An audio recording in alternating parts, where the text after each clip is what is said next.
एक सांख्यिकी का क्वेश्चन देखिए मोमेंट पर आधारित, जो कि हमेशा आता है आल यूनिवर्सिटी में। क्वेश्चन ये है, चर की मान 5 के परितः। क्वेश्चन क्या है? चर के मान 5 के परितः। चर के मान 5 के परितः बंटन के प्रथम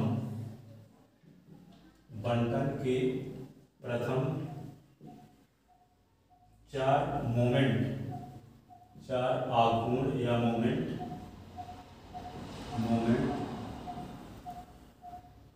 2, 20, 40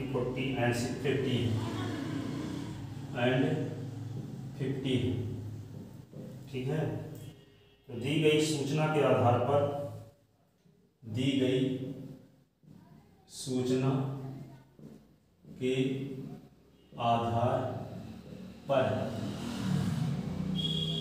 बंटन के भिन्न बंटन डिस्ट्रीब्यूशन की भिन्न विशेषताओं को भिन्न विशेषताओं को ज्ञात कीजिए। ठीक है। इसका मतलब beta 1, beta 2, gamma 1, gamma 2, kurtosis, ये सब निकालना। तो गिवन दैट यहाँ पे पॉइंट के रिस्पेक्ट मोमेंट को डिनोट करते हैं। क्या बताया था आपको? म्यूएन डैश बराबर 1/n sigma F x minus a की पावर n। मीन के रिस्पेक्ट, किसी पॉइंट के रिस्पेक्ट मोमेंट को हम म्यूएन डैश डिनोट करते हैं। यहाँ पॉइंट ए के स्थान पे दिया गया है 4। इसका मतलब क्या हुआ? पॉइंट ए के रिस्पेक्ट मोमेंट दिया गया है, first moment, second moment, third moment और फोर्थ मोमेंट दिया गया है। तो हियर गिवन दैट क्या दिया गया है? हियर गिवन दैट आपको दिया है μ1 dash is equal to 1/n sigma F x minus 4 की पावर 1। μ2 डैश बराबर 1/n sigma F x minus 4 की पावर 2। इसकी वैल्यू क्या दी गई है? 2। इसकी वैल्यू दी है 20। ठीक है। और यहाँ पे μ3 dash is equal to 1/n sigma F x minus 4 की पावर 3 इज इक्वल टू क्या दिया गया है? 40। μ4 dash 1/n sigma F x minus 4 की पावर 4 इज इक्वल टू 50। ये 4 वैल्यू दी गई है। ठीक है। तो यहाँ पे सबसे पहले हम μ1, μ2, μ3, μ4, बीटा 1, बीटा 2, गामा 1, गामा 2, कार्टोसिस, ये सब चीजें निकालेंगे। तो निकालने के लिए क्या करेंगे? सबसे पहले आपके पास दिया गया है इक्वेशन, इसको डाल लेते हैं। Equation first, equation second, equation third, equation ये हो गया 4। ठीक है। तो from equation first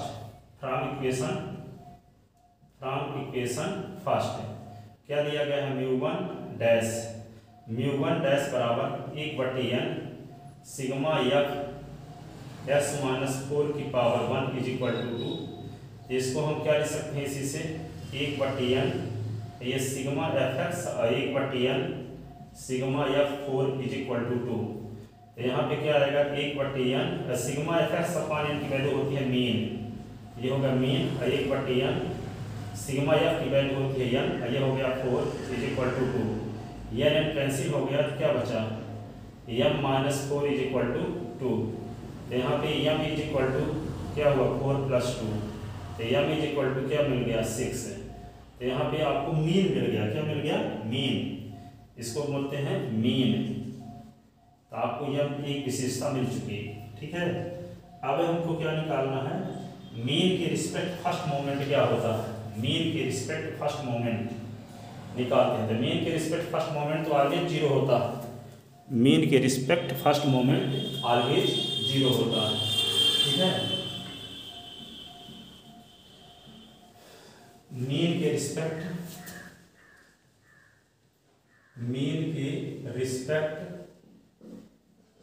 first first moment μ1 is equal to 0, ये RBH होता है, ठीक है। अब हम क्या निकालेंगे, मीन के रिस्पेक्ट सेकंड मोमेंट। तो मीन के रिस्पेक्ट सेकंड मोमेंट, मीन के रिस्पेक्ट सेकंड मोमेंट क्या होगा, μ2 इज इक्वल टू होता है, क्या फार्मूला बताए थे, μ2 डैश माइनस μ1 डैश का स्क्वायर। तो μ2 डैश आपको पता है क्या, 20, तो होगा 20 और माइनस μ1 डैश की वैल्यू है 2, तो 2 का स्क्वायर। तो μ2 इज इक्वल टू हुआ 20 माइनस 16 यानी 4, तो 4 सब्ट्रैक्ट 16 आएगा। तो μ2 इज इक्वल टू क्या हुआ 16। अब आपको पता है कि μ2 को ही क्या बोलते हैं, वेरिएंस। क्या बोलते हैं, μ2 को क्या बोलते हैं, वेरिएंस। यही किसकी वैल्यू है, सिग्मा स्क्वायर की, स्मॉल सिग्मा स्क्वायर, इसको क्या बोलते हैं, वेरिएंस। और वेरिएंस को हिंदी में क्या बोलते हैं, प्रसरण। क्या बोलते हैं, प्रसरण। ये μ2 की वैल्यू आ गई।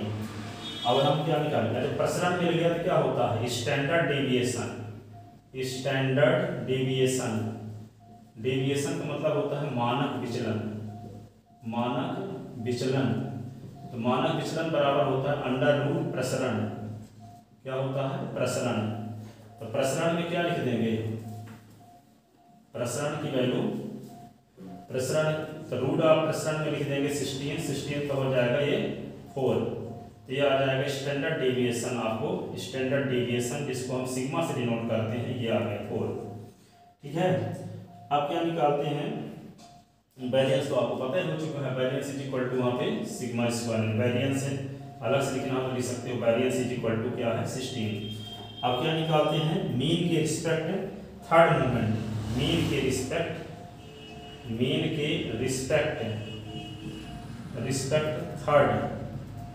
थर्ड मोमेंट, तीसरा आघूर्ण क्या होगा, μ3 इज इक्वल टू, क्या फार्मूला बताए थे, μ3 डैश माइनस 3 μ2 डैश μ1 डैश, ये क्या होगा 2 μ1 डैश का क्यूब, 2 μ1 डैश का क्यूब, ठीक है। तो μ3 इक्वल टू होगा μ3 डैश, ये होगा 40 माइनस 3 गुणे μ2 डैश का 20 गुणे होगा, क्या लिखेंगे 2 गुणे 2 का क्यूब। तो μ3 इज इक्वल टू 40, 20 गुना 40, 40 यानी 120, ये होगा 16। तो μ3 इज इक्वल टू होगा 40 और 56 हो गया, 56 माइनस 120, μ3 इज इक्वल टू 120 से 56 निकाल देंगे तो क्या बचेगा 64, माइनस 64 आ गया ये, ठीक है। तो मीन के रिस्पेक्ट थर्ड मोमेंट आ गया। अब मीन के रिस्पेक्ट क्या निकालेंगे, fourth moment.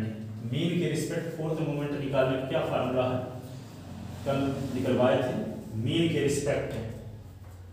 Respect fourth moment, mean के रिस्पेक्ट फोर्थ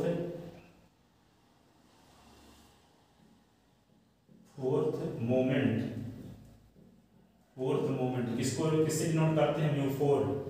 क्या फार्मूला होता है, μ4 डैश 4 μ3 डैश μ1 डैश और 6 μ2 डैश μ1 डैश का स्क्वायर माइनस 3 μ1 डैश की पावर 4। ये फार्मूला निकलवाया था,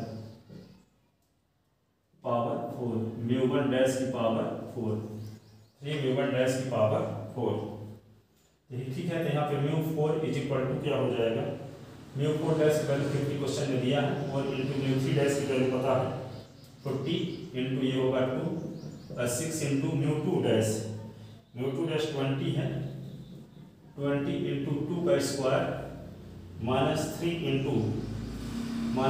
इंटू 2 की पावर क्या लिख देंगे 4, और μ4 इज इक्वल टू 50 और 84 जा 320, और ये क्या आएगा 120 चौको 120 में 4 का गुना करोगे 480, और ये होगा 16 ध्यान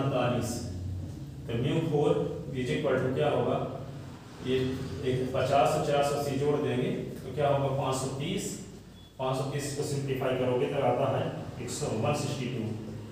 ठीक है, तो बीटा 1 का क्या फार्मूला आपको बताया गया था, बीटा 1 इज इक्वल टू बताया गया था म्यू3 का स्क्वायर अपान म्यू2 का क्यूब, तो म्यू3 की वैल्यू निकाल चुके हो -64 और यहाँ पे स्क्वायर कर दोगे, अपान लिख दोगे, म्यू2 की वैल्यू क्या दी गई है 16 और ये 16 की पावर 3 लिख दोगे। ठीक है, और यहाँ पे इसको सिंप्लीफाई करेंगे तो क्या आएगा, ये होगा 64 × 64 अपान 16 × 16 × 16 16 4 जा 16 4 जा, और ये दोनों मिल के इससे कट गया तो क्या बचा, बीटा 1 इज इक्वल टू आ गया 1। ठीक है, बीटा 1 इज इक्वल टू क्या आ गया 1। बीटा 2 का क्या फार्मूला पता है आपको, बीटा 2 इज इक्वल टू होता है म्यू4 अपान म्यू2 का स्क्वायर, तो म्यू4 की वैल्यू अभी निकाली है, क्या आया था 162 आया था, म्यू2 की वैल्यू क्या आई थी 16, यहाँ से 16 का स्क्वायर लिख दोगे तो क्या होगा 162 अपान 16 × 16, इसको सिंप्लीफाई करोगे तो क्या आएगा 0.63 इसको सिंप्लीफाई करोगे तो ये आएगा। अब गामा 1 की वैल्यू क्या होती है, गामा 1 की वैल्यू क्या होती है √बीटा 1। ठीक है, तो gamma 1 is equal to beta 1 के स्थान पे 1 आ चुका है, तो गामा 1 इज इक्वल टू 1 का स्क्वायर रूट ऑफ 1, तो गामा 1 की वैल्यू आ गई। गामा 2 की वैल्यू क्या होती है, गामा 2 इज इक्वल टू होता है बीटा 2 - 3, तो gamma 2 is equal to beta 2 की वैल्यू क्या है 0.63 -3, तो गामा 2 इज इक्वल टू क्या होगा -2 क्या आएगा 37 ये। अब फिर कर्टोसिस निकालते हैं, कर्टोसिस काकुदता जिसको बोलते हैं, कर्टोसिस इज इक्वल टू क्या होता है गामा 2, और गामा 2 की वैल्यू क्या आई है -2.37 आ गया। ठीक है, तो गामा 2 की वैल्यू क्या है, गामा 2 की वैल्यू क्या है नेगेटिव है, इसका मतलब क्या है बंटन से खींचा गया